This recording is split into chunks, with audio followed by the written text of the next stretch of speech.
In this video, we are going to see that if you want to open or reopen your saved template or your saved Word file, how we can do this. One option is you will go to the desired location and then open it directly from here. Or otherwise, I am, let's say, in a new document.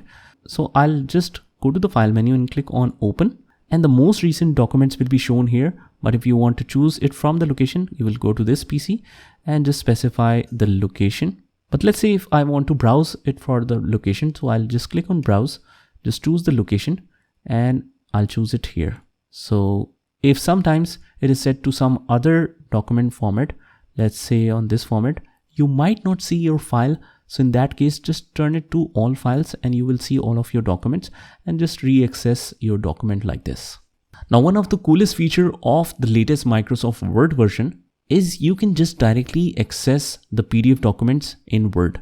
Now, as you remember before, we used to convert the PDF document into the Word format with online converters, and then we are able to access that document in Word. But now it's super easy. I'll just go to the open file and just select the browse location, let's say on the other files. Now let's say this is a PDF document. As you can see here, this is a PDF document.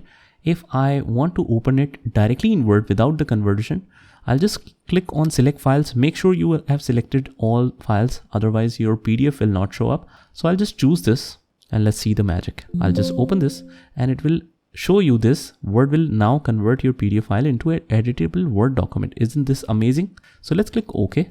And it will be converted immediately with all the identification of the headings and the subheadings right here. You can directly access that.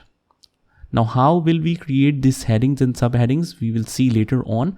But just to tell you that you can just directly convert your PDF documents into Word documents in the latest version of Word. Just try it by yourself and I will see you in the next one.